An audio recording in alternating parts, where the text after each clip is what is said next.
অনেক সময় ফুটবল খেলা হয়, ক্রিকেট খেলা হয়, তারপরে বিশ্ব অলিম্পিক হয়। এই ধরনের কাজগুলো সংগঠিত হওয়ার আগে আমাদের পত্রিকাগুলোর মধ্যে দেখবেন প্রথম পেজে অথবা খেলাধুলার একটা পেজ থাকে। এই পেজের মধ্যে ওই খেলা শুরু হওয়ার 100 দিন আগ থেকে নিয়েই ঘোষণা দেওয়া হতে থাকে আর মাত্র 100 দিন।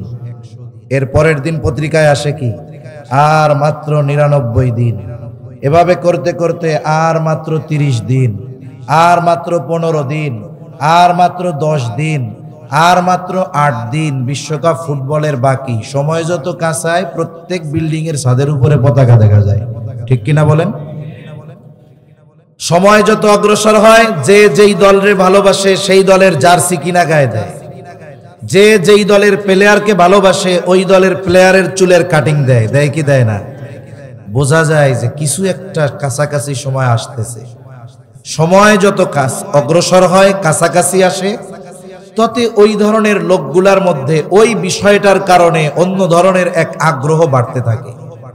আর মাত্র একদিন, তখন তার মধ্যে অনুভূতি কি? পরের দিন থেকেই শুরু হবে তার দলের খেলা।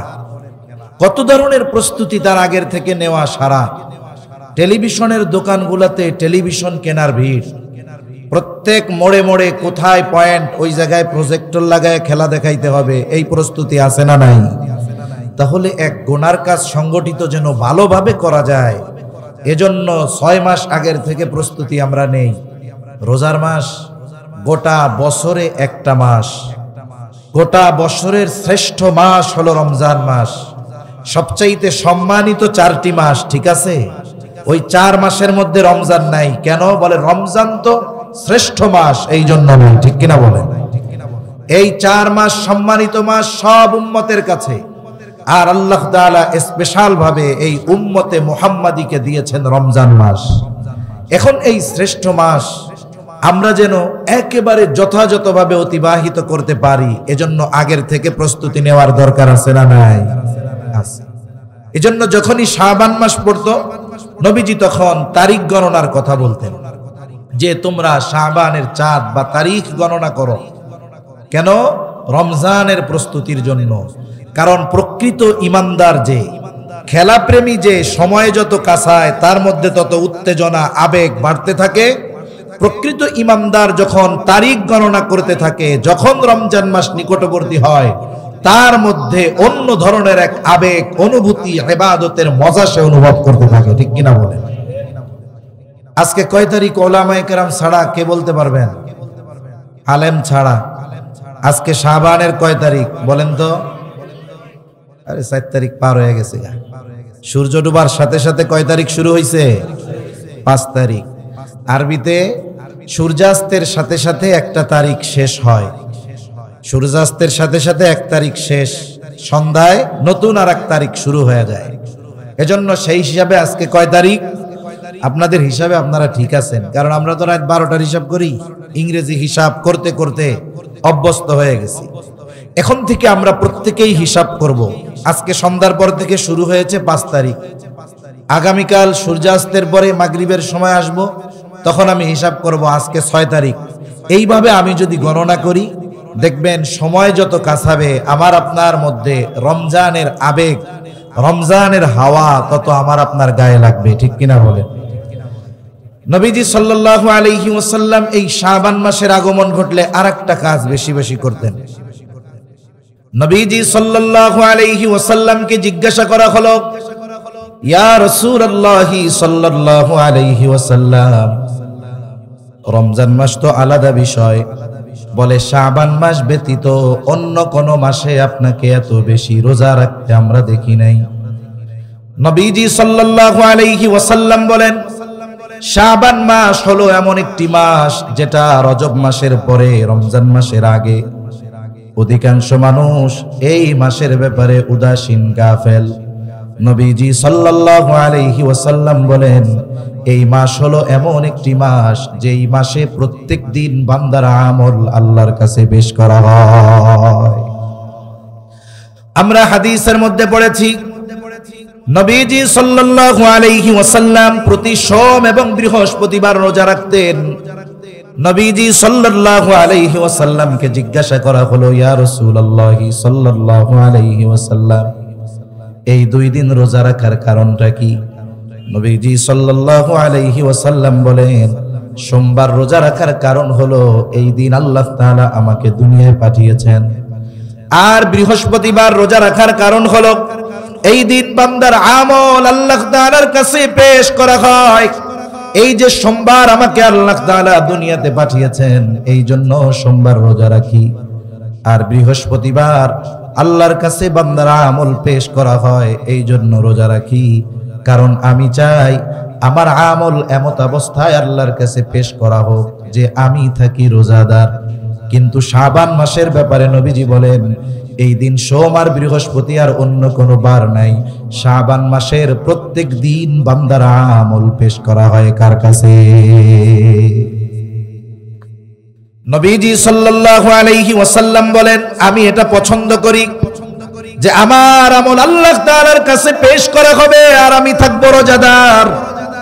এই জন্য নবীজি সাল্লাল্লাহু আলাইহি ওয়াসাল্লাম শাবান মাসে বেশি বেশি রোজা রাখতেন। আমাদেরও প্রস্তুতিটা এমন হবে, আপনি সারা বছর রোজা রাখেন না, হঠাৎ করে যদি রমজানের 1 তারিখ থেকে রোজা রাখা শুরু করেন, প্রথম 8-10 দিন খুব কষ্ট হয়ে যায়, ঠিক কিনা কোন? এবাদুল্লাহ মসজিদের মধ্যে আইসা শুয়া গড়াগড়ি করে জোহরের পরে, কয় কি হইছে? কয় রোজা ধরছে। রোজা আবার ধরে কেমনে? তার মানে এইরকম একটা অভ্যাস তো সব সময় নাই, গোটা 11 মাস একটা নির্দিষ্ট হিসাব অনুযায়ী চলছে। আমাদের যে পাকস্থলী আছে, ওইটা আমরা যেই টাইমে প্রতিদিন খাবার খাই, ওই টাইমে ও হা করে থাকে। এখন রোজার মাসে তো সকালে 9টায় নাস্তা করেন না, দুপুর 2টায় তো আপনি দুপুরের খানা খান না। এইবার ও হা করে থাকে, কিন্তু খানা যখন দেন না তখন কি হয়? তখন ওই হা করলে খিদা লাগে আমাদেরও, পাকস্থলীর মুখ হা করছে। এখন এই যে ওর ওই অভ্যাস পরিবর্তন করতে, তার মানে ওই যে সকাল বেলায় দুপুর বেলায় হা করে থাকতো খাওয়ার টাইম, এখন তো খাবার দেন ভোর রাত্রে আর দেন ইফতারের সময় মাগরিবের আজানের পরে। এই 2 সময়ের সাথে অ্যাডজাস্ট হইতে পাকস্থলীর সময় লাগে যায় 8-10 দিন। অথচ কি হয়, আমাদের এই 8-10 দিন অভ্যাস পরিবর্তন করতে গিয়ে এই কয়েকদিনের রোজা নামাজ তারাবিতে আমরা মজা পাই না। এখন আপনি যদি আগের থেকে অভ্যাস করে ফেলেন, তাহলে কি হবে? রোজার শুরু থেকে নিয়েই আপনি রোজার মজা অনুভব করতে পারবেন। তা রাসূলুল্লাহ সাল্লাল্লাহু আলাইহি ওয়াসাল্লাম এই মাসে বেশি বেশি রোজা রাখতেন। আবার দেখুন, যেই শিরোনামে মাহফিল শবে বরাত উপলক্ষে, আমাদের দেশে কিছু ভাই আছে এই শব্দটা শুনলেই তাদের কেমন যেন চুলকায়, আছে না নাই? প্রথমেই তারা বলবে শবে বরাত এটা হাদিসে নাই, আমরাও কই হাদিসে নাই। তবে এটা একটা পরিভাষা, অনেক মানুষ জানে না। এটারে আবার বলে কি, এটা হলো শবে বরাত হলো ভাগ্য রজনী। না না, এটা একটা ফার্সি শব্দ। যেমন আমরা বলি নামাজ, রোজা, এই শব্দগুলো কি আরবিতে আসেনি? এটা ফার্সি শব্দ। নামাজ কোরআনে আছে হলো সালাত, রোজা কোরআনে আছে সিয়াম। শবে বরাত এটা একটা ফার্সি শব্দ, 2টা শব্দের সমন্বয় একটা বাক্য। সব মানে রাত, বারাত মানে বরাত মানে ভাগ্য না। আমাদের দেশে আমরা কই না আমার বরাত খারাপ রে, এই বরাত আর এই বারাত এক না তো। এই বারাত অর্থ হলো মুক্তি, তার মানে মুক্তির রজনী। কিসের রজনী? জোরে বলেন। শবে বরাত এটা হলো মুক্তির রজনী। কেন? এই রজনীতে আল্লাহ সুবহানাহু ওয়া তাআলা ক্ষমার ঘোষণা দিয়েছেন স্পেশাল ভাবে। মনে রাখতে হবে, শবে বরাতকে কেন্দ্র করে অনেক মানুষ উল্টাপাল্টা করে, এটা আমরা মানি। বলেন তো, একটা বিষয় হলো বিলাইতে মাছ খায় বিধায় আপনি কি মাছ খাওয়াই বাদ দিয়া দিবেন? মাথা ব্যথা হইছে এজন্য কি মাথা কাইটা ফেলবেন? না, আপনাকে যতটুকু বাস্তবতা কোরআন সুন্নায় আছে এটুকু মানতে হবে। শবে বরাত তথা হাদিসের পরিভাষায় হলো লাইলাতুন নিসফি মিন শাবান। শবে বরাতের হাদিসের পরিভাষায় নাম কি? লাইলাতুন নিসফি মিন শাবান, শাবানের মধ্যবর্তী রাত। আমি মূলত এই কথা বলবো এই বয়ান করার নিয়তে আয়াতও পড়ি নাই, কোনো হাদিসও পড়ি নাই। তবে এখানে আসার পরে যখন শিরোনামটা দেখলাম মনে চাইলো একটু বলি, জানার দরকার। তাল হাদিসের ভাষায় হলো লাইলাতুন নিসফি মিন শাবান, শাবানের মধ্যবর্তী রাত। এটা কয় তারিখ? বলে 14 তারিখ দিবাগত রাত। আমাদের দেশে এই তারিখটা আসবে আগামী শুক্রবার দিবাগত রাতে। এখন ওই রাত্রে কি করবেন? স্বাভাবিক নফল নামাজ পড়বেন, ওই রাত্রে একটু ইবাদত বেশি করবেন, আল্লাহ তাআলার কাছে একটু ক্ষমা চাইবেন। এই কথা তো হাদিসে প্রমাণিত। শুধু তাই না, আমাদের দেশের ভাইয়েরা আমাদের অনেক আমলকে জাল বলে চালিয়ে দেন যেই ব্যক্তির মত কথা অনুসারে।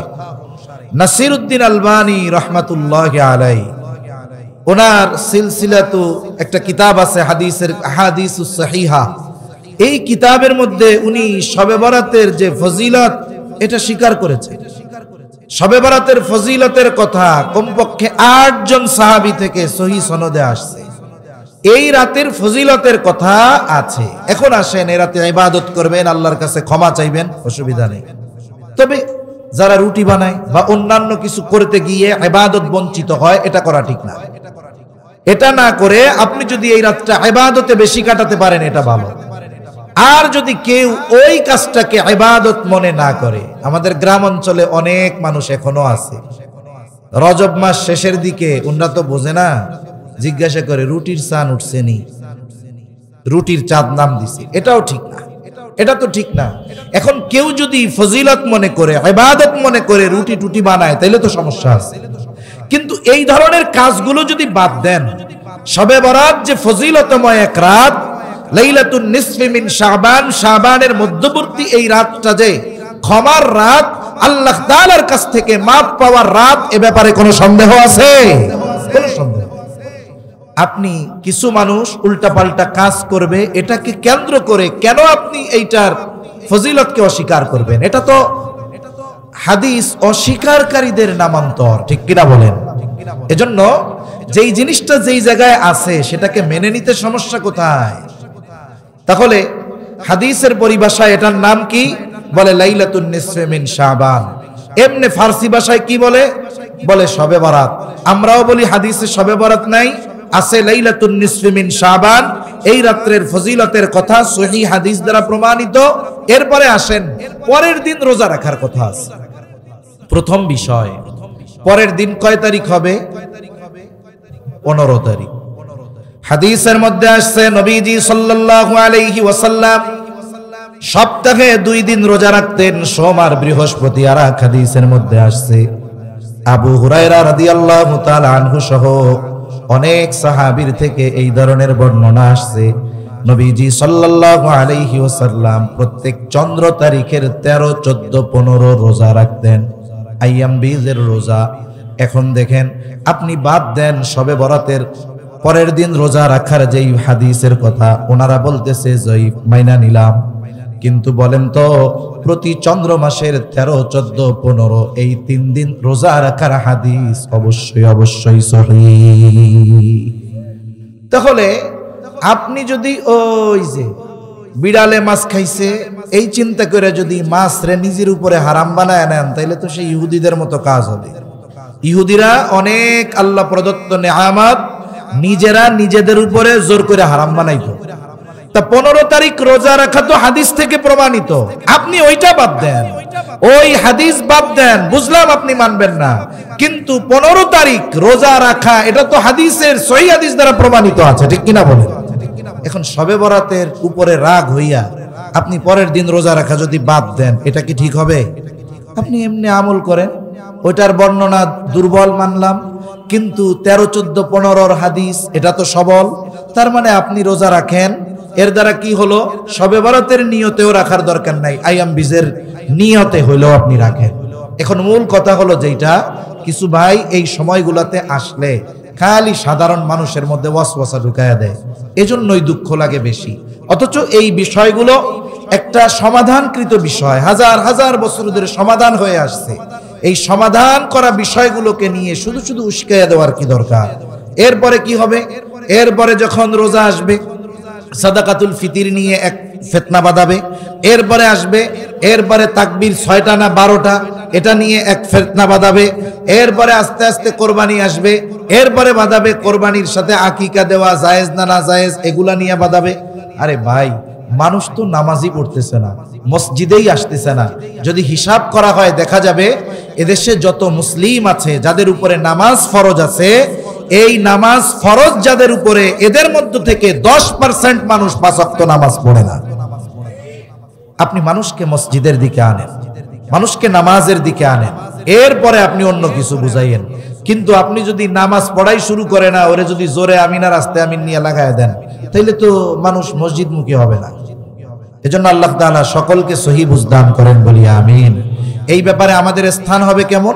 আমাদের জাতীয় মসজিদ বাইতুল মুকাররমের সম্মানিত খতিব, উপমহাদেশ শুধু বললে হবে না, বর্তমান দুনিয়ার অন্যতম মুহাক্কিক একজন আলেমে দ্বীন আল্লামা আব্দুল মালিক সাহেব বারাকাল্লাহু ফি হায়াতি হযরত এই ব্যাপারে বাড়াবাড়ি ছাড়াছাড়ি উভয়টাই করতে মানা করেছেন। কিছু মানুষ বাড়াবাড়ি করে আর কিছু মানুষ একেবারে এটাকে অস্বীকার করে বসে, এমনটা হবে না। বরং যেহেতু এটা হাদিসের মধ্যে এই রাতে ক্ষমা প্রার্থনার ঘোষণা আল্লাহর পক্ষ থেকে আছে, আমরা এই রাত্রে শরীয়ত যতটুকু নির্ধারণ করেছে আমাদের জন্য ইবাদত, ওইভাবে আমরা এই রাত অতিবাহিত করব ইনশাআল্লাহ। আল্লাহ বুঝবার তৌফিক দান করেন। তা আমি যে আয়াতখানা আপনাদের খেদমতে তিলাওয়াত করেছি, সূরাতুন নিসার 58 নম্বর আয়াত। আল্লাহ তাআলা এই আয়াতের মধ্যে আমাদেরকে দুইটি বিষয়ের আদেশ দিয়েছেন। কয়টা বিষয়? দুইটা বিষয়। আল্লাহ তাআলা বলেন, ইন্নাল্লাহা ইয়া'মুরুকুম আন তু'আদ্দুল আমানাতি ইলা আহলিহা ওয়া ইযা হাকামতুম বাইনান নাসি আন তাহকুমু বিল আদল ইন্নাল্লাহা নি'ম্মা ইয়া'iদুকুম বিহি ইন্নাল্লাহা কানা সামিআন বাসীরা। আল্লাহ রাব্বুল আলামিন বলেন, ইন্নাল্লাহা ইয়া'মুরুকুম, আল্লাহ তোমাদেরকে আদেশ দিচ্ছেন, আন তু'আদ্দুল আমানাতি ইলা আহলিহা, যে আমানত তার হকদারের কাছে ফিরিয়ে দাও। এই আয়াতের মূল কথাগুলো বোঝার জন্য আয়াতের শানে নুজুলটা একটু জানলে আমাদের জন্য সহজ হবে। এই আয়াত নাজিল হওয়ার কারণ, রাসূল আকরাম সাল্লাল্লাহু আলাইহি ওয়াসাল্লাম হিজরতের পূর্বে একবার বাইতুল্লাহর মধ্যে ঢোকার ইচ্ছা পোষণ করলেন। কয়েক ধরনের বর্ণনা পাওয়া যায়, আমি একটা বলতেছি আপনাদের। জাহেলিয়াতের সময় মানুষের হলো হাজী সাহেবদেরকে পানি পান করানোর দায়িত্ব।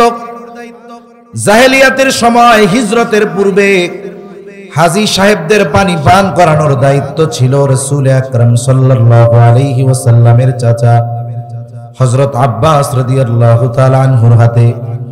আর একটা দায়িত্ব ছিল বাইতুল্লাহর চাবি বহনের দায়িত্ব। এই দায়িত্বটা ছিল ওসমান ইবনে তালহার হাতে। ওসমান ইবনে তালহার কাছে চাবি। নবীজি মক্কা থেকে মদিনায় হিজরত করে চলে যাবেন।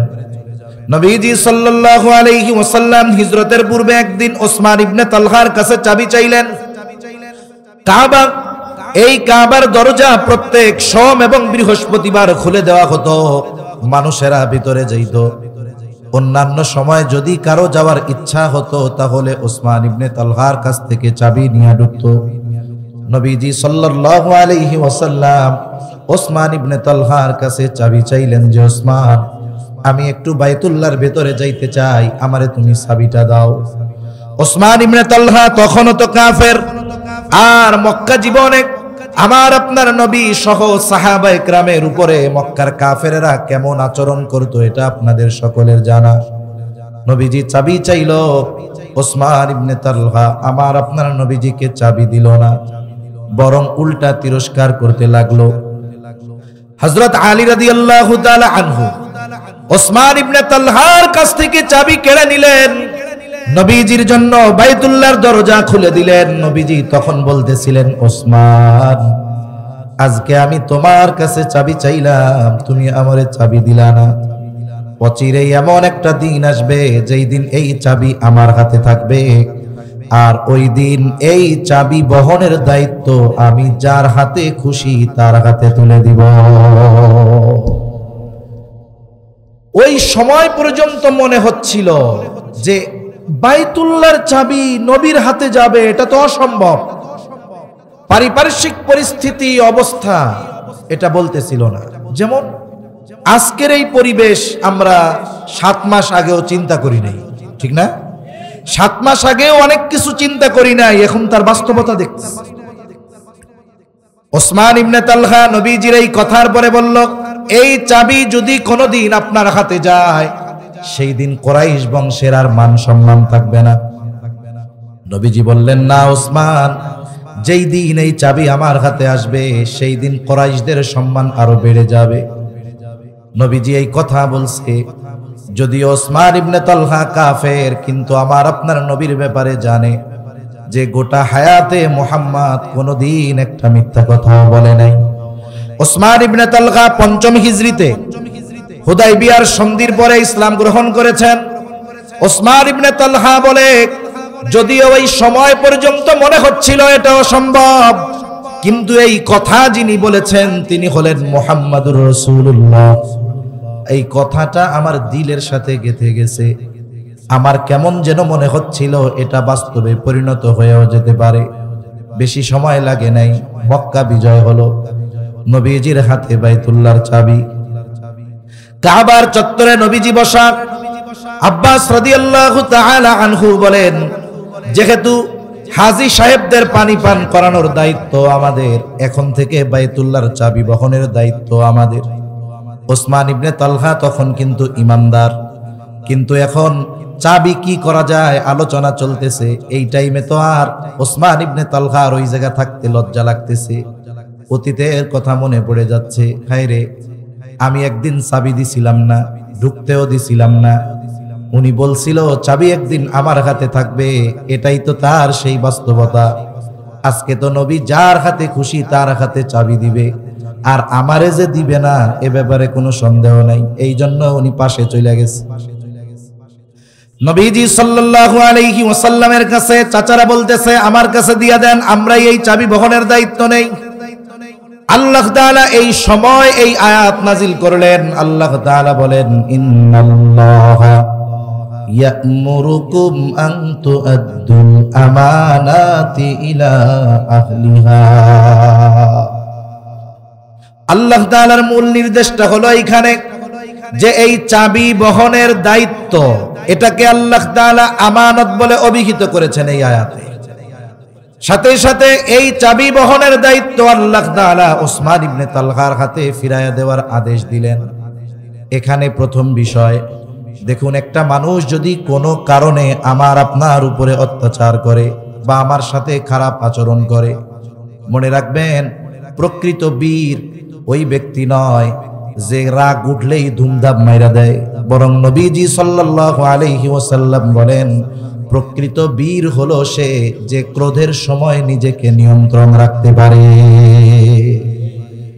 মনে রাখতে হবে, সবচাইতে বড় প্রতিশোধ যেই আচরণ করেছে তার ওই আচরণের প্রতি উত্তরে ওই রকম ফিরাইয়া দেওয়া, এটা তো প্রতিশোধ। এর চাইতে বড় প্রতিশোধ তাকে ক্ষমা করে দেওয়া। আবার এই ক্ষমার ক্ষেত্রে জুলুম যদি সবার উপরে হয়, আমার ক্ষমতা নাই যে আমি আমার পক্ষ থেকে তারে মাফ করে দিব না। জুলুম যদি আমার ব্যক্তিগত আমার উপরে কেউ করে, আমি তাকে মাফ করে দেওয়ার অধিকার রাখি। কিন্তু 10 জনের উপরে যদি জুলুম করে, বাকি 9 জনের বিষয় তাদের কাছে, আমি আমার পক্ষ থেকে যদি মাফ করে দিতে পারি, বলে এটা আমার উত্তম আচরণের পরিচয়, ঠিক কিনা বলে? এটা যদি ব্যক্তিগত সম্পৃক্ত হয়, নবীরে ঢুকতে দেয় নাই, এটা নবীকে ব্যক্তিগতভাবে সে বাধা দিচ্ছে। যখন নবীজি সাল্লাল্লাহু আলাইহি ওয়াসাল্লাম ওসমান ইবনে তালহার হাতে আবার চাবি ফিরাইয়া দিলেন, এর দ্বারা আমার আপনার নবীজির মহানুভবতার প্রকাশ ঘটলো। একজন অপরাধ করেছে, আপনার পাওয়ার আছে, মেরে দিলেন, এটা স্বাভাবিক। কিন্তু আপনার পাওয়ার থাকার পরেও, মারার ক্ষমতা থাকার পরেও আপনি তাকে মাফ করে দিলেন, এটাই অস্বাভাবিক, ঠিক কিনা বলেন? নবীজি যদি চাইতেন চাবি অন্যের হাতেও দিতে পারতেন, কিন্তু আল্লাহ তাআলা চাইলেন তার হাবিবের সম্মান মহানুভবতাকে আরো উচ্চ করবেন।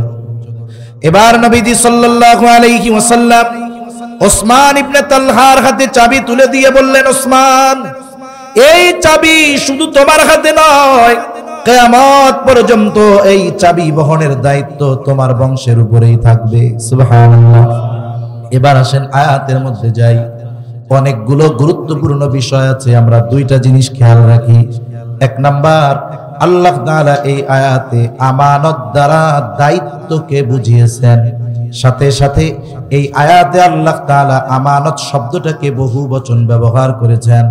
আল্লাহ তাআলা বলেন, ইন্নাল্লাহা ইয়া'মুরুকুম আন তুআদ্দুল আমানাত। আমানাতুন এক বচন, আমানাত বহু বচন। তাহলে এক নাম্বার দায়িত্ব আমানত হয়। দুই নাম্বার, আমানত শব্দটা যেহেতু বহু বচন, বোঝা গেল আমানতদারিতা এক দুইটা জিনিসের মধ্যে হয় না, বরং অনেক জিনিসের মধ্যে আমানতদারিতা হয়। এ দুটা পয়েন্ট খেয়াল রাখলে বাকি কথা বোঝা সহজ। এখন আসুন, যদিও এই ঘটনাকে কেন্দ্র করে এই আয়াত নাজিল হয়েছে, তবে ওই ঘটনাকে কেন্দ্র করেই ওর হুকুম সীমাবদ্ধ রয়ে গেছে এমনটা নয়। এই আয়াতের এই নির্দেশনা, এই হুকুম কিয়ামত পর্যন্ত জারি থাকবে। বুজুর্গানে দ্বীন মুফাসসিরিনে কেরাম বলেন, যদিও এখানে আমানতদারিতা ওই দায়িত্বকে কেন্দ্র করে আল্লাহ তাআলা এই আয়াত নাজিল করেছেন, তবে সব ধরনের আমানতদারিতা এখানে উদ্দেশ্য। এখন আসুন, আমানতদারিতা এটা প্রত্যেকটা মুমিনের ঈমানের অবিচ্ছেদ্য অংশ। কিছু বিষয় আছে আমলের সাথে সম্পৃক্ত, আর কিছু বিষয় আছে ঈমানের সাথে সম্পৃক্ত। আমল সম্পর্কিত বিষয় যদি কমও হয়, ঈমান যদি ঠিক থাকে, আল্লাহ তাআলা তাকে মাফ করে দিবে।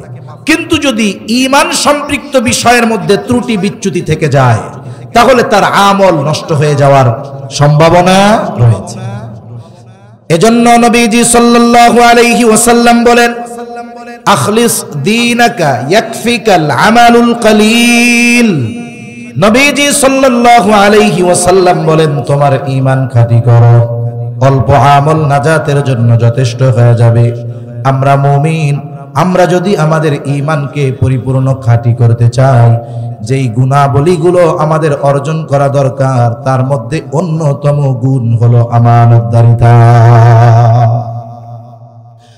এজন্য রাসূলুল্লাহ সাল্লাল্লাহু আলাইহি ওয়াসাল্লাম আমানতদারিতাকে মুমিনের ভূষণ বলে অভিহিত করেছেন। সাথে সাথে আমানতের খেয়ানত করাকে মুনাফিকের আলামত বলে অভিহিত করেছেন। রাসূলুল্লাহ সাল্লাল্লাহু আলাইহি ওয়াসাল্লাম মুনাফিকের আলামতগুলো আমাদের জানায় দিয়েছেন। আমাদের সকলের কম বেশি জানা আছে, এরপরেও আমরা একটু রিভিশন দেই, মুযাকারা করি। মুনাফিকের এক নম্বর আলামত, নবীজি সাল্লাল্লাহু আলাইহি ওয়াসাল্লাম বলেন, ইদা হাদ্দাসা কাযাবা। মুনাফিক যখন কথা বলে মিথ্যা কথা বলে। ইদা ওয়াদা আখলাফা। দুই নম্বর আলামত, ওয়াদা করলে ওয়াদা খিলাফ করে। তিন নম্বর আলামত, ইদা তুমিনা খানা। আমানতের খেয়ানত করে। আর এক হাদিসের মধ্যে আরেকটা বাড়িয়ে এসেছে, ওয়া ইদা তাখাসামা ফাজারা। মুনাফিকের সাথে যখন কারো তর্ক বিতর্ক হয়, ঝগড়া হয়, সে মন্দ অশ্লীল বকাঝকা করে। এই আলামতগুলো সমাজে অনেক নামাজির মধ্যেও আছে, হাজী সাহেবের মধ্যেও আছে, তবে একটা না, চারটাই আছে। এমন লোক কম বেশি সমাজে আছে না নাই? মনে রাখতে হবে, এগুলো হলো ঈমান বিধ্বংসী ভাইরাস। এই যে করোনা ভাইরাসে মানুষ মরছে, ক্যান্সারের জীবাণু যদি কারো দেহে বিস্তার লাভ করে, ওর মৃত্যুর কারণ হয়ে যাইতে পারে। ক্যান্সারে মরলে ও বেঈমান হবে এমনটা কোনো কথা কোরআন হাদিসে কোথাও নাই। কিন্তু এই মুনাফিকের আলামত, এই ভাইরাসগুলো যদি কারো জীবনে বিস্তার লাভ করে, এগুলো তার জীবন ধ্বংস করবে না হয়তো, কিন্তু ঈমান ধ্বংস করে ফেলতে পারে। এজন্য এগুলো আমাদের মধ্যে থাকলে আমরা বাইর করে ফেলবো, কারণ ইনশাআল্লাহ। ওই যে দেখেন না, অনেকে কম্পিউটারে কাজ করে, ডিস্টার্ব দেয়, কেন কি হয়েছে? ভাইরাস ধরছে, ভাইরাস। এজন্য কি দেয়? অ্যান্টিভাইরাস দেয়। একটা ভাইরাসে কি করে? বলে ফাইল খেয়া দেয়। কম্পিউটারের ভাইরাস, মোবাইলের ভাইরাস, ফাইল খেয়া দেয়।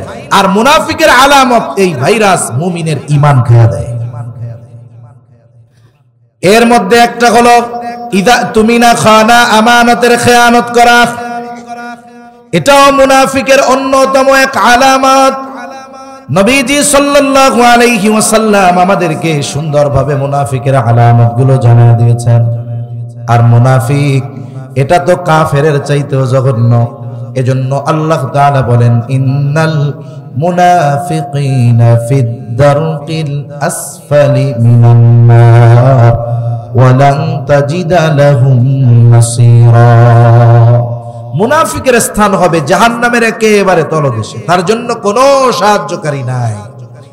তাহলে মুনাফিকের অন্যতম আলামত ইদা তুমিনা খানা, আমানতের খেয়ানত করা।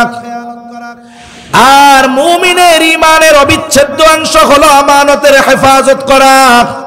এই জন্য নবীজি সাল্লাল্লাহু আলাইহি ওয়াসাল্লাম বলেন, লা ঈমানা লিমান লা আমানাতা লাহু।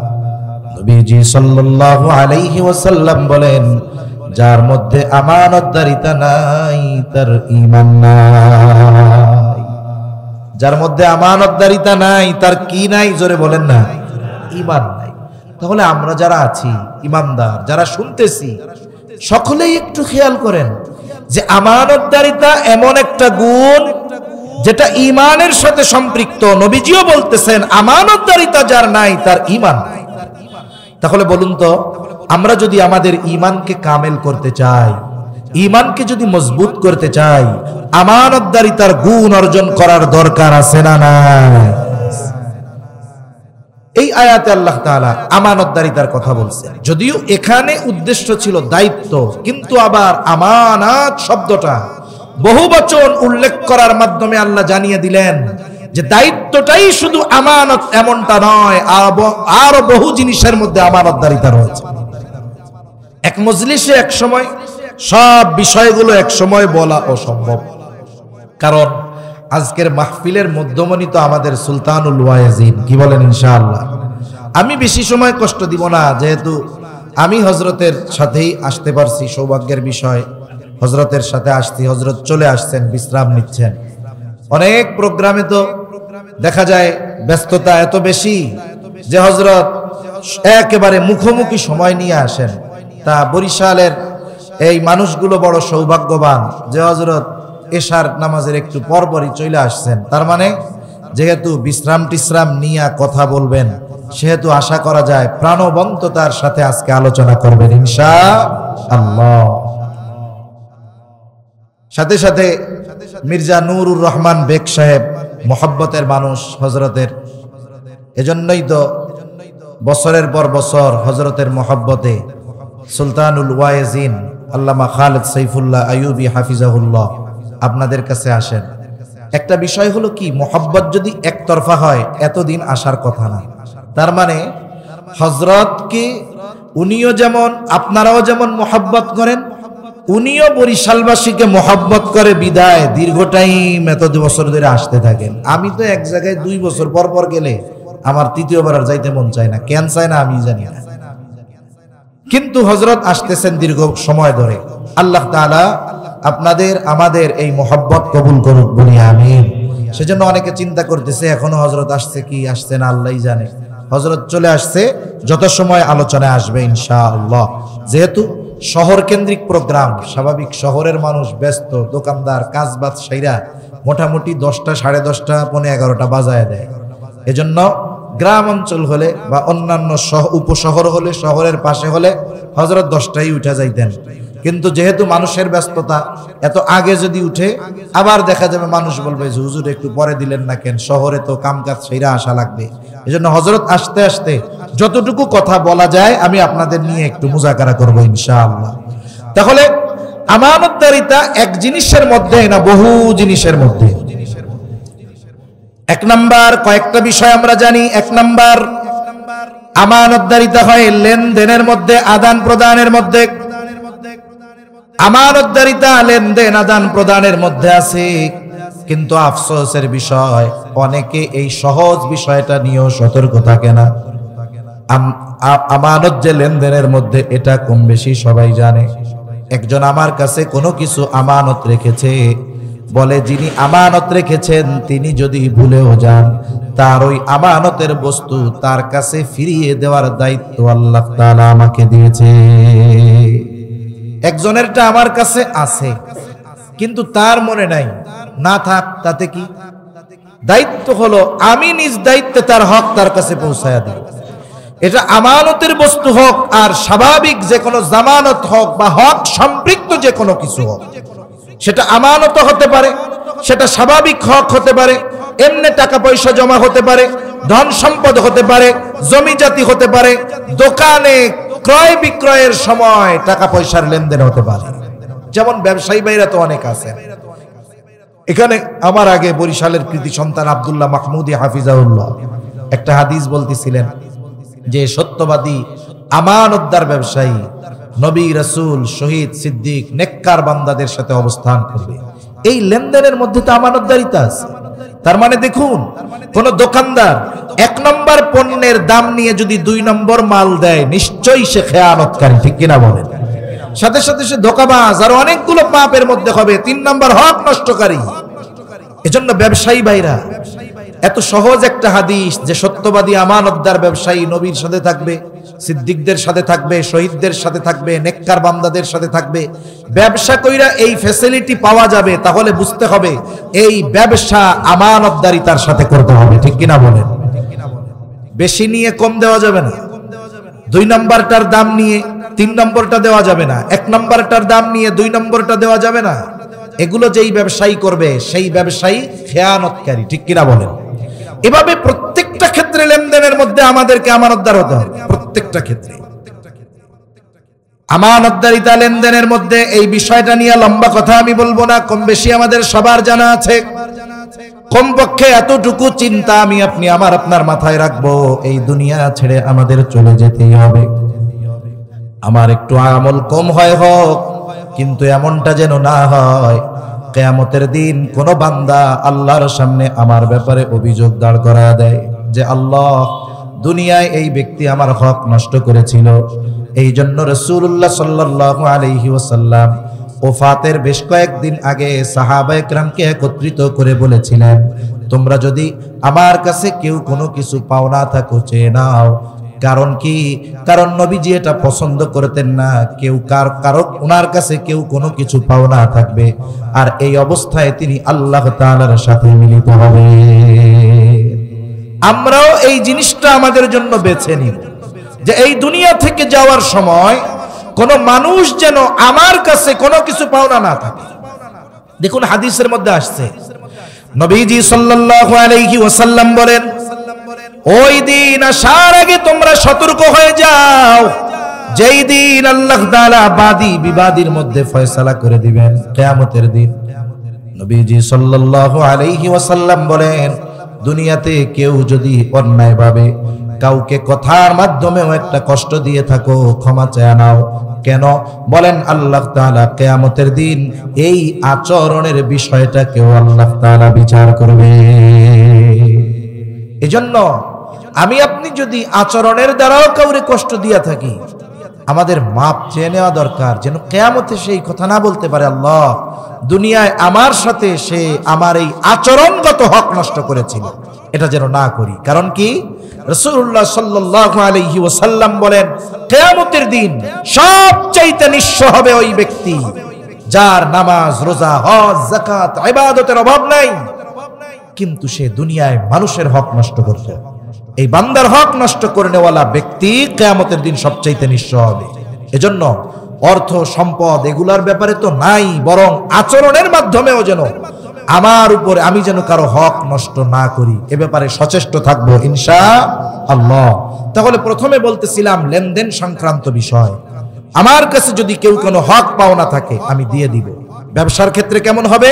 যে ওনার কাছ থেকে 1 নাম্বারটার দাম নিছি, আমি 1 নাম্বার পণ্যটাই দিব। যদি না দেই তাহলে 1 নাম্বার কি হবে? বলে খেয়ানত করা হবে।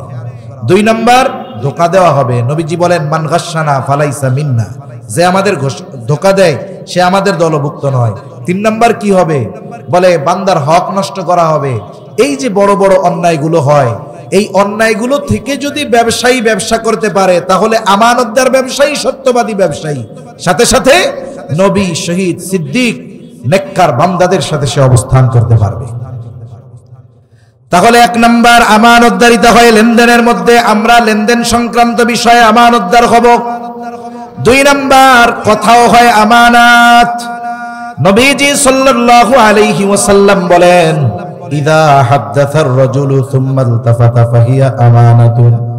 নবীজি সাল্লাল্লাহু আলাইহি ওয়াসাল্লাম বলেন, যখন কোন মানুষ কথা বলে আর এদিকে সেদিকে তাকায়, ফাহিয়া আমানাতুন, ওই কথাটা যার কাছে বলে এই কথাটা তার কাছে আমানত হয়ে যায়। আমাদের অভ্যাসের পরিপূর্ণ ব্যতিক্রম। এমনিতে যেমন তেমন, যদি কেউ কোনো কথা বলার পরে বলে, হুজুর আপনার কাছে বললাম, খবরদার আর কারোর কাছে কইেন না, এই কথা যদি মানুষে জানে আমার মান সম্মান থাকবে না। আপনারে বিশ্বাস করি হুজুর, এই জন্য আপনার কাছে কইলাম। এখন ওই ব্যক্তি কেমন যেন নিজের পায়ে নিজে কুড়াল মেরে দিল। এখন কি হবে? আমাদের অভ্যাস যেটা, আমারে দিয়েই উদাহরণ দিচ্ছি। এখন যতক্ষণ আমি আর একজনের কাছে না বলি, ততক্ষণ আমার পেটের মধ্যে ওই কথা পুটপুট করতে থাকে, পুটপুট করে গেলে, মানে কথা আর একজনের না বলা পর্যন্ত অস্থিরতাই আমার থেকে যায় না। এটা আমাদের একটা বদ অভ্যাস। অনেক মানুষের অনেক কথা আছে, যেই কথাগুলো সে নির্দিষ্ট কিছু মানুষের কাছে বিশ্বাস করে বলে, সবার কাছে বলতে পারে না। যেমন অনেক মানুষ আছে এরকম, জানাশোনা মানুষ, কম বেশি আপনাদেরও থাকতে পারে, খুব পাওয়ারফুল, সম্পদওয়ালা। আমরা বাহির থেকে দেখে মনে করি এই লোক, এর মতো শান্তি আর সুখে আর কেউ নেই, কিন্তু বাস্তবতা পুরো ভিন্ন। সে বাহিরে যেমন তেমন সুখের ভাবটাপ দেখায়, ঘরের মধ্যে অবস্থা অন্যরকম। কিরকম? বলে তার স্ত্রী কথা শুনে না, মাঝে মধ্যে একেবারে ছেলে মেয়ে বউ দুইরা ওরে একসাথে পিটানি দেয়। এখন বউ যে পিটায়, এ কথা কি পাবলিকের কাছে বলা যায় নাকি? এখন এটা কত দুঃখের বিষয়। এটা আইসা বলবে কার কাছে? যাকে বিশ্বাস করে তার কাছে। এখন আইসা কি বলবে? ভাই আপনারা তো আমারে খুব বাহিরে ভালোই দেখেন, মনে করেন খুব সুখ শান্তিতে আছি, আমার তো জীবনের আসল কথা জানেন না। আপনারা একটু কেউ শুনে নাকি? ডানে বামে তাকায় আর কি। এরকম কেন তাকায়? কারণ সে তাকায় তার এই কথা যেন অন্য কেউ না শুনে, তাকে যেন কেউ না দেখে। এই যে দেখেন, ডানে বামে তাকায় বলা শুরু করছে, দুঃখের কথা কইেন না, আজকে সকালবেলাও বউ আমার পিটানি দিচ্ছে। আপনারা তো দেখেন আমি কত বীর পুরুষ। এখন কোন তো এই লোকটারে যে তার ওয়াইফ পিটায়, এটা যদি এলাকার মানুষ জানে, এরপরে কি করবে? ওই গলির থেকে যে দিক দিয়া যাবে, দেখো ওই যে বোর মার খয়েন না বেড়া, ওইটা যায়, ইজ্জত সম্মান থাকবে তার। এখন দেখেন, এটা হলো কি? এই কথাটা তার সম্মান সম্পৃক্ত বিষয়, আমার কাছে বলছে, মনে করেন আমার দায়িত্ব কি? আমার এটা গোপন রাখা দরকার। কিন্তু ডাইনে বামে তাকানো বলা বলছে, এরপরে আবার নিষেধ করছে, হুজুর আল্লাহর রাস্তে কারো কাছে কইেন না, কইলে আর ইজ্জত থাকবো না। এখন ওই লোক আমার কাছে বইলা, আমার চোখের আড়াল হওয়ার আগে আমার পাশে যে আমি তারে ডাক দিয়ে কই, এদিকে আমার কাছে কি কইছে শুনছস? আপনি না কইলে শুনবো কেমনি? আরে এই বেটারে তো আমরা তো এত ডরাইতাম, কিন্তু এ বেটার তো ওইরকম না, তো এরে বউ প্রতিদিন ওরে পিডাই। এখন ওই লোক কি করবে? আর একজনের কাছে গিয়া বলবে, দেখ হুজুর কি মিথ্যা কথা কয় না, হুজুর খুব ভালো মানুষ, কয় অমুকের ব্যাপারে আমার কাছে বলছে, তারে নাকি তার বউ পিটায়, হুজুর আমারে খুব বিশ্বাস করে, কারো কাছে বলতে মানা করছে, আমি তোরে কইতেছি তুই কিন্তু কাউরে কইস না। প্রথমে তো ওই ব্যক্তি আমাকে মানা করেছিল, হুজুর আপনারে বললাম আপনি কারো কাছে বইলেন না, আমি ওর কাছে বইলা বলতেছি, তোমারে বললাম তুমি কারো কাছে বইল না। এবার ও আরেকজনের কাছে বলে, বলার পরে বলে তুমি কিন্তু কাউরে বইল না। এইভাবে সকালের কথা 100 জনের কাছে পৌঁছায় গেছে, যে যার কাছেই বলে শুধু বলতে থাকে, আমি তোমারে কইলাম তুমি কিন্তু কাউরে বইল না। এখন এই সকালের কথা একজনের কাছেও বলা মানা ছিল, পৌঁছায় গেছে কতজনের কাছে বলেন তো? এখন খেয়ানতের গোনা একটা আছে না 100 হয়ে গেছে? রাসূলুল্লাহ সাল্লাল্লাহু আলাইহি ওয়াসাল্লাম বলেন, কারো দ্বারা যখন কোনো ভালো কাজের সূচনা হয়, ওই ভালো কাজ যতজন করে, ভালো কাজটার উপরে যতজন আমল করে, বলে যার দ্বারা শুরু হয়েছে সকলের আমলের সওয়াব তার আমল নামায় যোগ হয়ে যায়। আবার যখন কারো দ্বারা কোনো মন্দ কাজের সূচনা হয়, বলে ওই মন্দ কাজ যতজন করে সকলের মন্দ কাজের গুনাহ শুরু করে নেওয়ালার আমল নামায় যোগ হয়ে যায়। নবীজি সাল্লাল্লাহু আলাইহি ওয়াসাল্লাম বলেন, আদম আলাইহিস সালামের প্রথম সন্তান, যার দ্বারা এই পৃথিবীতে সর্বপ্রথম অন্যায়ভাবে হত্যাকাণ্ড সংগঠিত হয়েছিল, নবী আমার বলেন কিয়ামত পর্যন্ত অন্যায়ভাবে যত হত্যাকাণ্ড হবে, সব হত্যাকাণ্ডের গুনাহ আদম আলাইহিস সালামের ওই সন্তানের আমল নামায় যোগ হয়ে যাবে। এজন্য কোন পাপের সূচনা যদি আমার আপনার মাধ্যমে হয়, ওই পাপটা যতজন করবে সকলের গুনার বোঝা আমার কাঁধে নেওয়া লাগবে। এজন্য আমরা কথাকেও আমানত মনে করব। যেই কথাগুলো গোপন রাখা জরুরি, গোপন রাখলে দ্বীনের ক্ষতি হবে না, মানুষের ক্ষতি হবে না, ইসলামের ক্ষতি হবে না, এই ধরনের কথাগুলো গোপন রাখা দরকার।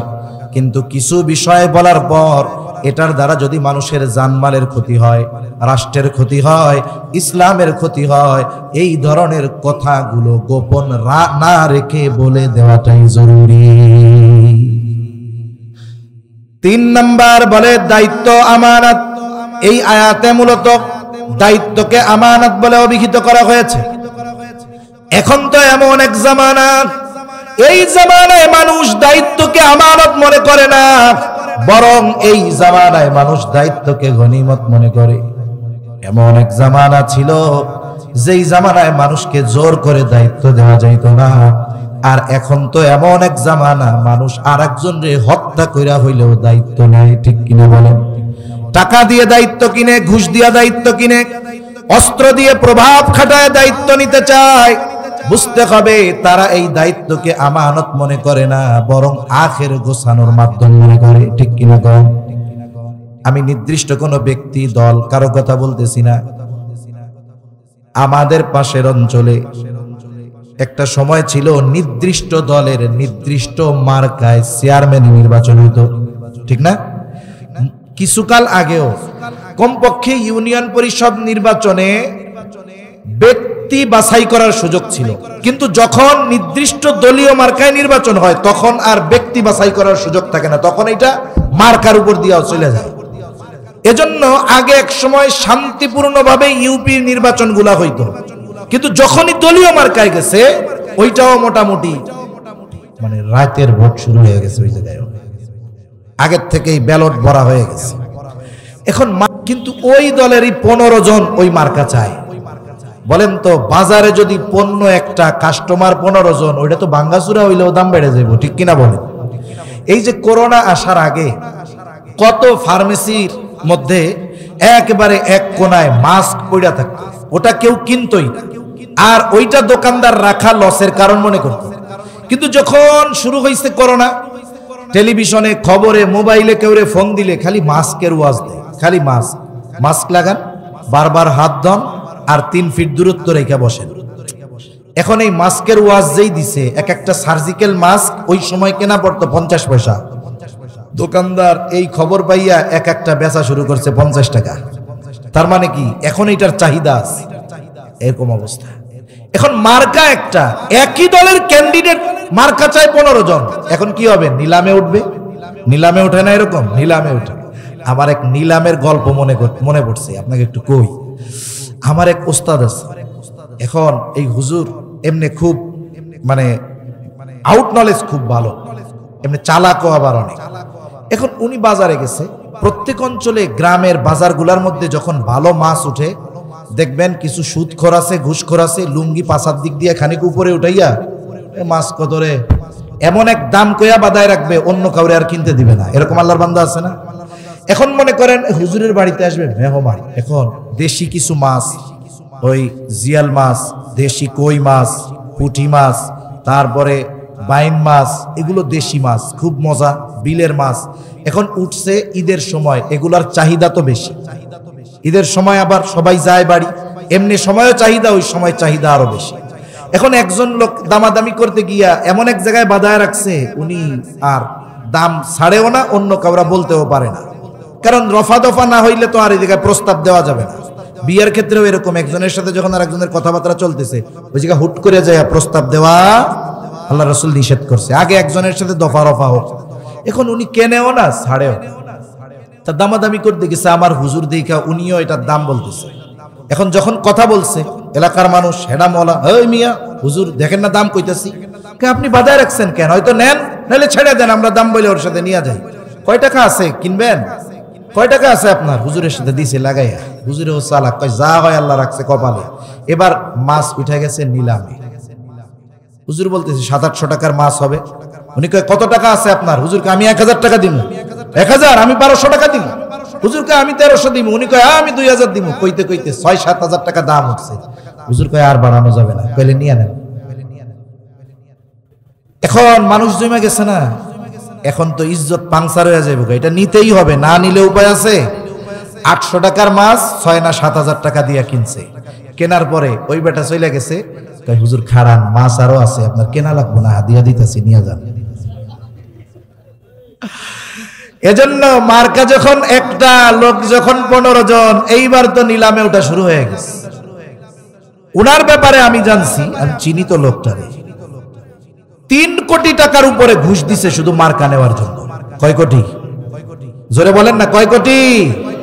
আরে ভাই, এই 1 কোটি 2 কোটি 5 কোটি 100 কোটি এগুলো পানি ভাত, আমাগো কাছে নাই তাতে কি? শুনতে শুনতে মনে হয় এগুলো কোনো ব্যাপারই না। এগুলো কি না?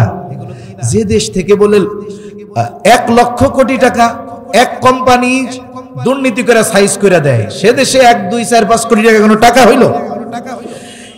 এখন দেখেন, ওই যে করোনার সময় আর এক গল্প বলি, কষ্ট হইতেছে না তো আপনাদের? শুনেন, শিক্ষণীয় বিষয় আছে, গল্প শুধু মজায় নেওয়া যাবে না, কথার মধ্যে থেকে মূল বিষয়টা বুঝতে হবে। দেখেন, ইংল্যান্ডের প্রধানমন্ত্রী জেমস ক্যামেরন না কি নাম ওনার, ইংল্যান্ডের প্রধানমন্ত্রী, উনি করোনাকালীন সময় একবার খবরের মধ্যে দেখলাম উনি বলতেছে যে আমি প্রধানমন্ত্রীর দায়িত্ব ছেড়ে দিব। কেন? বলে এই দায়িত্ব পালন করতে গিয়ে আমার সংসার চালাইতে কষ্ট হইতেছে। লোকটা হলো ব্যবসায়ী, তা কি করবেন? বলে আমি আমার ব্যবসায় সময় দিব যাতে আমার পরিবার আমি ভালোভাবে চালাইতে পারি। উনি কি বলেন তো, ইংল্যান্ডের কি ছিলেন? প্রধানমন্ত্রী। আচ্ছা, এই খবর দেখে আমি মনে মনে চিন্তা করি, তোর কপাল বড় পোড়া রে, তুই কেন ইংল্যান্ডে জন্ম নি? কোন মতে কষ্ট মষ্ট করে যদি তোর জন্মটা বাংলাদেশে হইতো, কোন মতে তুই যদি 5 বছর মেম্বার থাকতে পারতি, তুই তো বেটা ইংল্যান্ডে 5টা বাড়ি কিনতে পারতি আজকে, ঠিক কিনা বলেন? আর যদি কোন মতে এমপি মন্ত্রী হইতে পারে, তাইলে ওরে আর পায় কে 250 বাড়ি থাকতো তোর ইংল্যান্ডে। তোর বেটা মইরা যাওয়া দরকার, আর নাহলে বাংলাদেশে এসে নাগরিকত্ব নেওয়া দরকার। অন্যান্য দেশের মানুষ প্রধানমন্ত্রীর দায়িত্ব পালন করে সংসার চালাতে পারে না, আর এদেশের এক জেলার ছাত্র নেতা সেই নাকি 1000 কোটি টাকা পাচার করে। 1000 কোটি টাকা, এটা যদি আমারে গুনতে দেয় হায়াত শেষ হয়ে যায়। এখন কি করছে উনি? মার্কা 3 কোটি টাকা দিয়ে মার্কা কিনছে। এখন একটা পোস্টার বানাইছে, পোস্টার বানায় না নির্বাচনে, কি লেখা থাকে?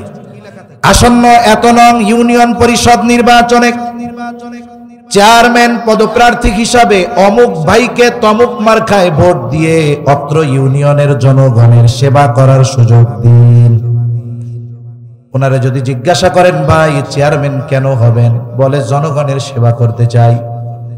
ওনারে তো তাহলে বলা যায়, বাস্তবেই যদি আপনি জনগণের সেবা করতে চান, আপনার তো চেয়ারম্যান হওয়া লাগে না, কারণ যেই লোক মার্কাই 3 কোটি টাকা দিয়ে কিনতে পারে, তার জনগণের সেবা করার জন্য চেয়ারম্যান হওয়া লাগে না। তার মানে এই চেয়ারম্যানের মধ্যে কিছু মধু আছে, ঠিক কিনা বলেন? চেয়ারম্যানের মধ্যে মধু আছে।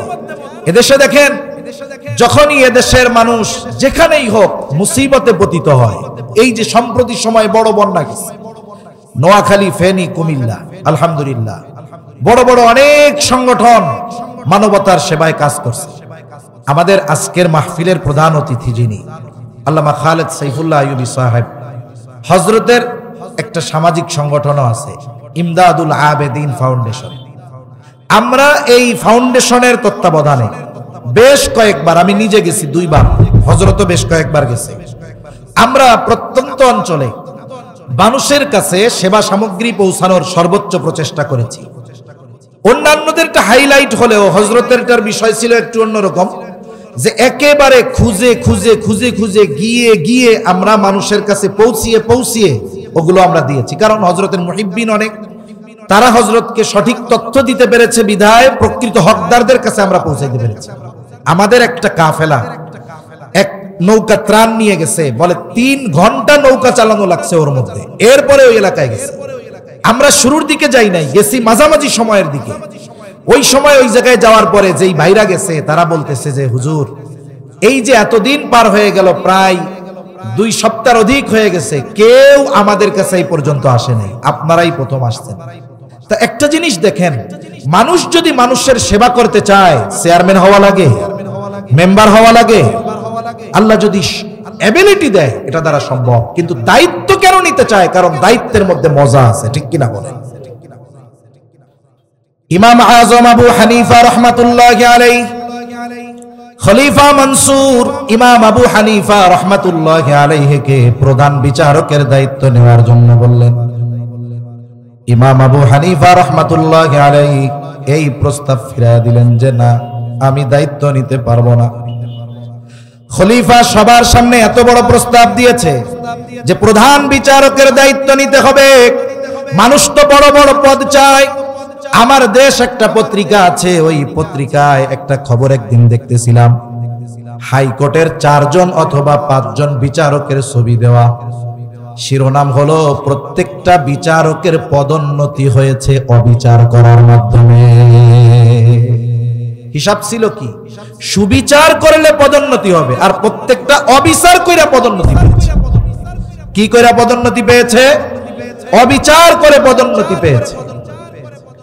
ইমাম আবু হানিফা রাহমাতুল্লাহি আলাইহি সাথে সাথে প্রস্তাব ফিরায় দিলেন, না, আমি এই দায়িত্ব নিতে পারবো না।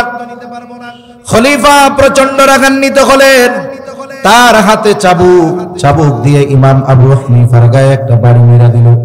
প্রচন্ড রাগ, ইজ্জতে লাগছে, ইগোতে আঘাত লেগেছে, আত্মমর্যাদায় আঘাত লাগছে যে আমি খলিফা, আমি প্রস্তাব দিয়েছি, আমার প্রস্তাব মুখের উপরে ফিরায় দিল।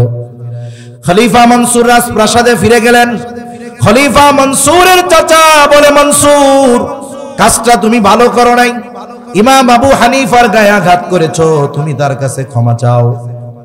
যখন বাড়ি মারছে তখন তো ছিল রাগান্বিত অবস্থায়, আর এখন তো রাগ নাই। কারণ মানুষ যখন রাগান্বিত অবস্থায় থাকে এমন কিছু সে করে বসতে পারে যেই করার দ্বারা, যেই বলার দ্বারা সে হয়তো পরবর্তীতে আফসোস করতে থাকে। এজন্য রাগান্বিত অবস্থায় কোনো সিদ্ধান্ত নিতে হয় না, সিদ্ধান্ত নিতে হয় ঠান্ডা মাথায়। আর রাগ যখন হবে, দাঁড়া থাকলে বসে পড়তে হবে, বসে থাকলে শুয়ে পড়তে হবে, ওযু করতে হবে, নামাজে দাঁড়ায় যেতে হবে। আমাদের দেশে অনেক বিবাহ বিচ্ছেদের ঘটনা ঘটে, একেবারে তুচ্ছ কারণ, একটা সময় বড় হয়ে যায়, স্ত্রী একটু উল্টাপাল্টা কথা বলে, গরম কথা বলে, স্বামী 4 মেয়ের মারে 14 গোষ্ঠী ধরে তালাক মেরে দেয়। এমন ঘটনা ঘটে কি ঘটে না? যেই তালাক মেরে দেয়, শয়তান তো এক মিশন শেষ করে চলে যায়, রাগ টাক শেষ। এখন দুইজনের কাছে মোহাব্বতের ভান্ডার নিয়ে হাজির হয়। একটু আগে একজন একজনের দিকে তাকাইতেই পারে না, এখন দিল কয় যে দুইজন দুইজনের ছাড়া বাঁচবে না। এখন হুজুরের কাছে চলে গেছে, মাহমুদিয়া মাদ্রাসায় যায়, কয় হুজুর কাম তো শেষ। কি হইছে? আমি তো 14 গোষ্ঠী ধরে দিয়ে দিছি। দিছস কেন? রাগ হইয়া দিছি। আরে মিয়া, তরকারি মজা হইলে কি কেউ তালাক দেয় নাকি? খুশি হইয়া কেউ তালাক দেয়? দেয় তো রাগ হইয়া। এজন্য রাগান্বিত অবস্থায় সিদ্ধান্ত নিলে এটা পরবর্তীতে পস্তানোর কারণ হতে পারে। এজন্য সিদ্ধান্ত নিতে হবে ভেবেচিন্তে। আর রাগান্বিত অবস্থায় কি করতে হবে? বলে মানুষজন যদি পাশে থাকে 2 জনকে সরায়া দিবে, আর যদি না থাকে সে কমপক্ষে তার নিজের অবস্থা পরিবর্তন করবে, তাহলে আশা করা যায় বড় ধরনের অঘটন থেকে বাঁচা যাবে, ঠিক কিনা বলেন? ইমাম আবু হানিফা যখন চাবুক দিয়া বাড়ি মারছে তখন তো রাগান্বিত অবস্থায় ছিল, এখন তো তার রাগ নাই, কিন্তু ক্ষমা চাইতে যাবে এটা তার লজ্জা লাগতেছে, কারণ এখন রাগ নাই। বিশ্বস্ত একজন মানুষকে পাঠায় দিল, যাও আমার পক্ষ থেকে ইমাম আবু হানিফার কাছে ক্ষমা চাইবা। সাথে সাথে 1 থলে স্বর্ণ মুদ্রা দিয়ে দিল যে এটা আমার পক্ষ থেকে ইমাম আবু হানিফার জন্য হাদিয়া জানায় দিবা। লোকটা চলে গেল। সেও খুব চতুর মানুষ, চালাক মানুষ, গিয়া বলে, ইমাম খলিফা তার আচরণের জন্য লজ্জিত, আপনার কাছে ক্ষমা চেয়েছে, আপনি তারে ক্ষমা করে দেন। ইমাম আবু হানিফা নববী গুণে গুণান্বিত মানুষ, তিনি সাথে সাথে বললেন, যাও মাফ করে দিলাম। লোকটা এবার বলে, ইমাম আবু হানিফা আপনার জন্য খলিফা এই 1 থলে স্বর্ণ মুদ্রা হাদিয়া দিয়েছে, এটা ইমাম আবু হানিফা আপনার জন্য দিয়েছে, এটা আপনি রাখেন। আর হাদিয়াটা যদি আপনি গ্রহণ করেন তবেই খলিফা সুনিশ্চিত হবে যে আপনি তাকে মাফ করে দিয়েছেন। ইমাম আবু হানিফা বলতেছে, এটা ফিরায় নিয়ে যাও। লোকটা জোরাজুরি করে। ইমাম আবু হানিফা জিজ্ঞাসা করতেছে, এই খলিফা এত স্বর্ণ মুদ্রা আমাকে হাদিয়া দিল, এটা কি ওনার ব্যক্তিগত সম্পদ নাকি? এইবার ওই লোকটা বলে খলিফার ব্যক্তিগত সম্পদ কোথা থেকে পাবে, কোথা থেকে দিয়েছে? বলে এটা রাষ্ট্রীয় কোষাগার থেকে দিয়েছে। বলেন তো রাষ্ট্রের সম্পদের মালিক শাসক নাকি জনগণ? এই জন্য রাষ্ট্রের কোন সম্পদ কোন রাষ্ট্রপ্রধান নিজের ব্যক্তিগত কাজে ব্যবহার করতে পারবে না, কারণ এই রাষ্ট্রের সম্পদ হেফাজতের দায়িত্ব তাকে দেওয়া হয়েছে। এই জন্য প্রতি মাসে তাকে ভাতা দেওয়া হয়। ইমাম আবু হানিফা বলতেছে এটা ফেরত নিয়ে যাও। লোকটা আরো জোরাজুরি করে। ইমাম আবু হানিফাকে বলতেছে আপনি এটা রাখেন, নিজে ব্যবহার না করেন, মানুষের সদকা করে দিন। ইমাম আবু হানিফা বলতেছে শোনো, তোমার কাছ থেকে এটা রাখবার পর আমি এটা নিজের জন্য ব্যবহার করি নাকি সদকা করে দেই সেটা বিষয় নয়, কিন্তু তোমার খলিফা এটা জানবে ইমাম আবু হানিফা আমার দেওয়া হাদিয়া গ্রহণ করেছে। এটা তো ফেরত দিবাই, সাথে সাথে তাকে বলে দিবা রাষ্ট্রীয় এই দায়িত্ব তার কাছে আমানত, এই সম্পদ মানুষের সম্পদ, এটা হেফাজতের জন্য তাকে দেওয়া হয়েছে। আর রাষ্ট্রীয় কোন সম্পদ ব্যক্তিগত কাজে ব্যবহার করা যাবে না, করলে সেটা খেয়ানত হবে। লোকটা গিয়া খলিফার কাছে বলছে। কিছু মানুষ আছে দেখবেন মিথ্যা কথা এত সাজায় গুজায় কয় যে এর মিথ্যা কথা শুনতেও ভালো লাগে, ঠিক না? এরকম কিছু মানুষ আছে না? ওই লোকটা খুব সাজায়া গুছায়া ইমাম আবু হানিফা রহমাতুল্লাহি আলাইহির ব্যাপারে অভিযোগ দিছে। খলিফা আরো রাগ হয়ে গেছে, বাহিনী পাঠায় দিছে, যাও এত বড় স্পর্ধা, আটক করো, জেলখানার মধ্যে বড়।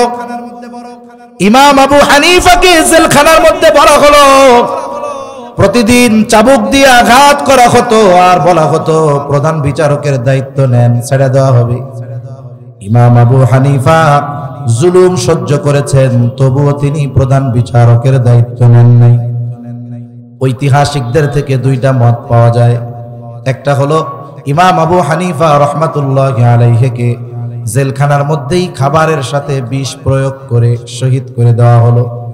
আর এক বর্ণনা, উনি যখন প্রচন্ড অসুস্থ ছেড়ে দেওয়া হলো, বাড়িতে আটক করে ফেলা হলো, গৃহবন্দী।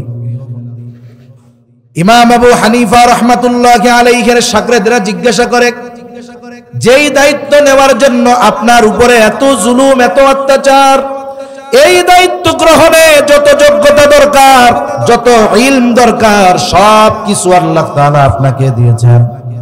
দায়িত্ব নেওয়ার ব্যাপারে সর্বোচ্চ যোগ্য হওয়ার পরেও কেন আপনি দায়িত্ব গ্রহণ করলেন না? ইমাম আবু হানিফা রহমাতুল্লাহি আলাইহি বলেছিলেন যে শোনো, আমি যেই দায়িত্ব নেই নাই সেই দায়িত্বের ব্যাপারে আল্লাহর সামনে আমাকে জবাবদিহিতা করা লাগবে না, কিন্তু আমি যদি দায়িত্ব নেই, এই দায়িত্ব পালনে যদি কোনো ত্রুটি বিচ্যুতি হয়ে যায়, আল্লাহ তাআলার সামনে জবাবদিহিতার কাঠগড়ায় দাঁড়ানো লাগবে। কারণ আবু দাউদের একটা বর্ণনা আছে, নবীজি সাল্লাল্লাহু আলাইহি ওয়াসাল্লাম বলেন, কাউকে যদি কোনো দায়িত্ব দেওয়া হয়, বলে কেউ যদি ওই দায়িত্বের সুচ পরিমাণ খেয়ানত করে, সুচ পরিমাণ, নবীজি সাল্লাল্লাহু আলাইহি ওয়াসাল্লাম বলেন ওই ব্যক্তি কিয়ামতের দিন খেয়ানতের বোঝা নিয়ে আল্লাহর সামনে হাজির হবে। তাহলে দায়িত্ব আমানত, কিন্তু আমরা দায়িত্বরে মনে করতেছি গনিমত। যে যেই দায়িত্ব পায়, কেউ যদি দায়িত্বে ফাঁকি দিয়ে মাস শেষে পরিপূর্ণ বেতন নিতে পারে, ও মনে করে আমার মতো চালাক এই দুনিয়ায় আর কেউ নেই। আছে না এরকম? এজন্য আমরা দায়িত্বকে আমানত মনে করব।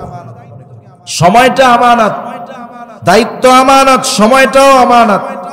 মাজহার নানুতুবি রহমাতুল্লাহি আলাইহি মাজাহিরুল উলুম সাহারানপুর একটা মাদ্রাসা আছে ভারতে, যার নামে এই মাদ্রাসা। উনি দায়িত্ব আর সময়কে কেমন গুরুত্ব দিতেন, বলে উনি যে ক্লাস করাইতেন সময় হিসাব করে মাস শেষে উনি ওজিফা নিতেন। আল্লামা রফি উসমানী দামাত রহমাতুল্লাহি আলাইহি উনি ওনার এক বয়ানের মধ্যে বলতেছেন ওনার কথা,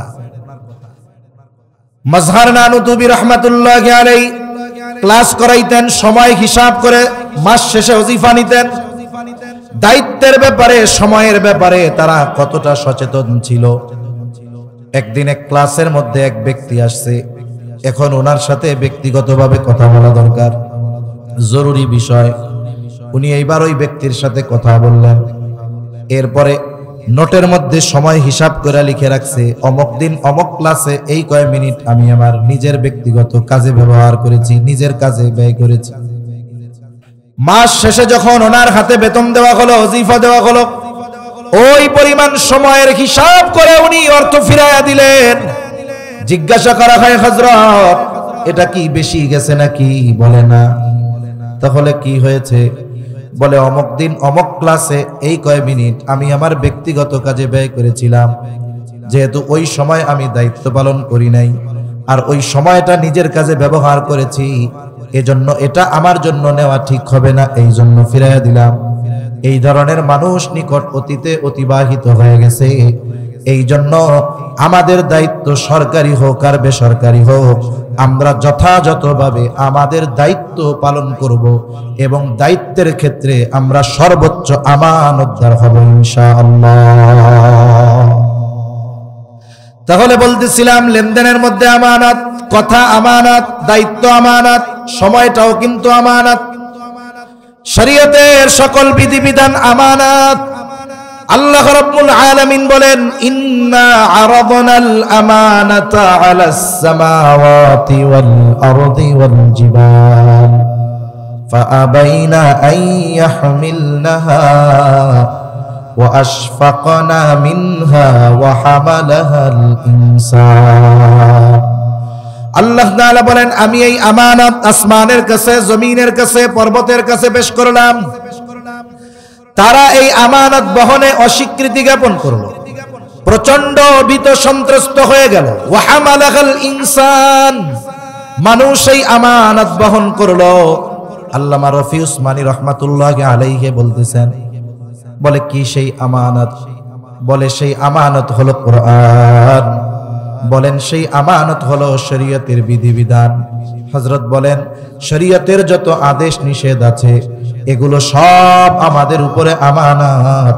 কেউ যদি কোনো বিধিবিধান অমান্য করে, এক নম্বরে সে খেয়ানতকারী হয়। এরপরে যেই বিধান অমান্য করে সেটার গুনাহ তার হয়ে যায়। সেটা আদেশের ক্ষেত্রেও হতে পারে, নিষেধের ক্ষেত্রেও হতে পারে। যেমন নামাজ পড়ার আদেশ দিবেন কে? আল্লাহ। আদেশটা আল্লাহ। এখন একজনেই আদেশ অমান্য করছে, মানে নামাজ পড়ে নাই। নামাজ না পড়ার দ্বারা কি হইল? এক নম্বরে আল্লাহর আদেশ অমান্যকারী হইল। এই আদেশ এটা ছিল আমানত। তার মানে প্রথমে সে হইল আল্লাহ তাআলার এই বিধানের আদেশের খেয়ানতকারী। দুই নম্বর, নামাজ না পড়ার কারণে তার জন্য যেই পাপ আছে, শাস্তি আছে, এটা তার জন্য আবার অবধারিত থেকে গেল। অনুরূপ নিষেধ সমূহগুলো এরকম। বলে আল্লাহ তাআলা অন্যেরটা মাইরা খেতে মানা করছে।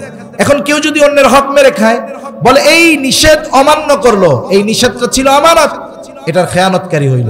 সাথে সাথে ওই নিষেধ অমান্য করে যেই পাপটা করেছে, বলে সেই পাপের গুনাহ তার জন্য তো যোগ হইছে, সাথে শাস্তি আল্লাহ তাআলা তার জন্য রেখে দিয়েছেন। এজন্য শরীয়তের বিধিবিধান এগুলো আমানত। পাঁচটি বিষয় আমরা মনে রাখি। এক নম্বর, আমাদের লেনদেনের ক্ষেত্রে আমানতদার হতে হবে, কথার ক্ষেত্রে আমানতদার হতে হবে, দায়িত্বের ক্ষেত্রে আমানতদার হতে হবে, সময়ের ক্ষেত্রে আমানতদার হতে হবে, শরীয়তের বিধিবিধান মেনে চলার ক্ষেত্রে আমানতদার হতে হবে। আল্লাহ তৌফিক দান করেন। এই পাঁচটা খেয়াল রাখলে বাকি অন্যান্য বিষয়গুলোও অর্জিত হবে। তাহলে সূরাতুন নিসার মধ্যে আল্লাহ তাআলা মূলত দুইটি বিষয়ের আদেশ আমাদের দিয়েছেন। কয়টি? সূরা নিসা 58 নম্বর আয়াত, 1 নম্বর আদেশ, ইন্নাল্লাহা ইয়া'মুরুকুম আন তু'আদ্দুল আমানাতি ইলা আহলিহা। যে আল্লাহ তাআলা আদেশ দিচ্ছেন যে তোমরা আমানত তার হকদারের কাছে ফিরায় দাও। 2 নম্বর আদেশ, ওয়া ইযা হাকামতুম বাইনান নাসি আন তাহকুমু বিল আদল। আল্লাহ তাআলা বলেন, যখন মানুষের মধ্যে বিচার আচার করবা, ন্যায় বিচার করবা। ইমাম শাফিঈ রাহমাতুল্লাহি আলাইহি বলেন, এই যে দুইটা গুণ, আমানতদারিতা, ন্যায়পরায়ণতা, এমন দুইটা গুণ, বলে যেই ব্যক্তির মধ্যে এই দুইটা গুণ আছে ওই ব্যক্তি সফল। যেই সমাজে আছে, বলে এই সমাজের মানুষ সফল। যেই রাষ্ট্রে আছে, রাষ্ট্রের মানুষ সফল। বলে যেই রাষ্ট্রের শাসক আমানতদার, ন্যায়পরায়ণ, ওই রাষ্ট্রের মানুষের চাইতে সৌভাগ্যবান মানুষ আর কেউ নাই। কিন্তু আফসোস, এই দুইটা বিষয় এই পৃথিবী থেকে পরিপূর্ণ নিশ্চিহ্ন হয়ে যাওয়ার মতো অবস্থা। আমরা সবাই চাই যে আমাদের শাসক আমানতদার হোক, ন্যায়পরায়ণ হোক। এখন আমরা চাই ঠিক, কিন্তু এই চাওয়া যদি বাস্তবে পরিণত করতে হয় তাহলে নিজের থেকে পরিবর্তন শুরু করতে হবে। একজন আমি, 10 জন মিলে আমরা হব। আমি পরিবর্তন, সাথে সাথে আমার পরিবার পরিবর্তন হবে। এইরকম কয়েকটা পরিবার নিয়ে একটা সমাজ পরিবর্তন হবে। কয়েকটা সমাজ নিয়ে গোত্র, এখন একটা গোত্র পরিবর্তন হবে, এলাকা পরিবর্তন হবে। আস্তে আস্তে এই পরিবর্তনের ছোঁয়া আল্লাহ যদি চায় গোটা দেশ, গোটা পৃথিবী ব্যাপী ছড়িয়ে যাবে ইনশাআল্লাহ। সেজন্য আমরা যদি মনে করি যে কবে রাষ্ট্র পরিবর্তন হবে, শাসক পরিবর্তন হবে, ও চিন্তা বাদ দেই। আমার নিজের মধ্যে যতটুকু মেনে চলার পরিবর্তনের যোগ্যতা আমার আছে, এতটুকু যদি আমি নিজেকে পরিবর্তন না করি তাহলে তো আল্লাহর সামনে জবাবদিহিতার কাঠগড়ায় দাঁড়ানো ছাড়া উপায় থাকবে না। তাহলে 2 নম্বর আদেশ, ওয়াইদা হাকামতুম বাইনান নাসি আন তাহকুমু বিল আদল। তোমরা যখন মানুষের মধ্যে বিচার আচার করবা, ন্যায় বিচার করবা। এখন প্রশ্ন হতে পারে যে আমরা মানুষের মধ্যে বিচার করব, আমরা কি বিচারক নাকি? বলে প্রত্যেকটা মানুষ জীবনের কোনো না কোনো ক্ষেত্রে বিচারকের ভূমিকা পালন করে। এক বাবার 2 জন সন্তান, এই 2 জন সন্তানের মধ্যে দ্বন্দ্ব, বিচারক হলেন পিতা। বলে এই জায়গায় পিতা বিচারক।